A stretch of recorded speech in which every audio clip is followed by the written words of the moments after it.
Cet été 2021, le monde du football a assisté à un mercato très dense quasiment dans tous les grands championnats d'Europe. Un mercato jamais enregistré dans l'histoire du football, même avec la crise sanitaire causée par la pandémie du Covid-19. Beaucoup de clubs ont réussi à se renforcer durant ce mercato d'été. Raison de plus de faire un point sur le top 10 des plus gros transferts de ce mercato estival. À la 10e place, on aura Emiliano Buendia, parti d'Aston Villa pour 38,4 millions d'euros, auteur d'une belle saison avec Norwich en Championship la saison dernière. 39 matchs, 15 buts et 17 passes décisives. Le transfert de l'Argentin est le plus cher de l'histoire des vilains. 9e, Tammy Abraham, parti d'Aston Villa avec 40 millions d'euros, barré par la concurrence au poste d'avant-centre à Chelsea, notamment par l'arrivée de Romelu Lukaku. Abraham a quitté son club formateur pour l'AS Rome contre la coquette somme de 40 millions d'euros. Dans la capitale italienne, l'international anglais s'est déjà montré à son aise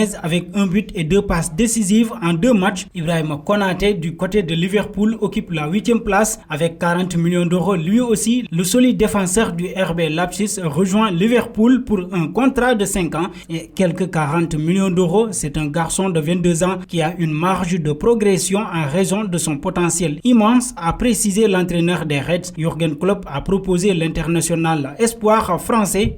Jürgen Klopp à propos de l'international espoir français. À la 7e place, nous aurons donc Raphaël Varane de Manchester United avec 40 millions d'euros. Après 10 saisons au Real Madrid, couronné de 4 Ligues des Champions, 3 Ligas, une Coupe du Roi, 3 Supercoupes d'Espagne, 4 Coupes du Monde des clubs et 3 Supercoupes d'Europe. Le champion du monde français tente la Premier League et Manchester United qui aura très souvent agité ce mercato estival. À la 6e place, Dayot Upamecano reçu par le Bayern Munich avec 42,5 millions d'euros. L'international français plié de la défense du RB Leipzig depuis 2017 retrouve au Bayern Munich son entraîneur Julian Nagelsmann. Quand j'ai signé au Bayern, je ne savais pas du tout qu'il signerait là-bas. Ça m'a fait plaisir de pouvoir travailler avec lui. Nagelsmann est un très bon entraîneur qui m'a beaucoup fait progresser, a révélé le défenseur au Parisien. Ben White, 5e transféré à Arsenal avec 58,5 millions d'euros. Arsenal avait besoin de renouveler sa charnière centrale cette saison après un calamiteux exercice 2020-2021 ainsi que les départs cet été de Saliba du côté de l'OM et David Luiz libre. Les Gunners ont cassé leur tirelire pour le grand défenseur et international anglais. Achraf Hakimi occupe la 4e place, parti du côté du PSG avec 60 millions d'euros après une saison prolifique à l'Inter en Serie A. 37 matchs, 7 buts et 10 passes décisives et un titre de champion. L'international marocain rejoint le PSG pour 5 saisons. L'ancien pensionnaire du Real Madrid s'est déjà distingué en ce début de saison à Paris avec un but et 2 passes décisives en 4 matchs de Ligue 1. Jadon Sancho s'installe pour la 3e place, parti de Dortmund pour rejoindre Manchester United avec 85 millions d'euros. Manchester United aura été particulièrement actif durant ce mercato estival avec 140 millions d'euros investis sur Cristiano Ronaldo, Raphaël Varane et donc Jadon Sancho. L'international anglais a parachevé 4 saisons fantastiques au Borussia Dortmund. 137 matchs, 50 buts, 64 passes décisives à 21 ans. Celui qui a été formé dans le club rival de Manchester City découvre pour la première fois de sa carrière la Premier League. Celui qui était l'attaquant phare de l'Inter la saison dernière, Romelu Lukaku, occupe la 2e place, parti du côté de Chelsea avec 115 millions d'euros, 95 matchs, 64 buts et 16 passes décisives et un scudetto après 2 saisons à l'Inter. L'international belge s'est envolé pour Chelsea. Romelu Lukaku retrouve à Londres un club qu'il a connu entre 2011 et 2014 sans y avoir jamais eu sa chance. 15 matchs, 0 but, prêté successivement à West Brom et Everton. L'ancien pensionnaire de Manchester United entend bien y rectifier le tir. Et enfin, pour la première place, nous aurons Jack Grealish, parti du côté de Manchester City avec 117,5 millions d'euros. 20 ans après ses premiers pas à Aston Villa, il a rejoint les Villains à l'âge de 6 ans. Jack Grealish quitte son club formateur pour Manchester City. Le milieu offensif international anglais, 12 sélections, auteur d'une belle saison avec Villa, 27 matchs, 7 buts, 12 passes décisives, devient par là même le plus grand transfert jamais enregistré par les Citizens.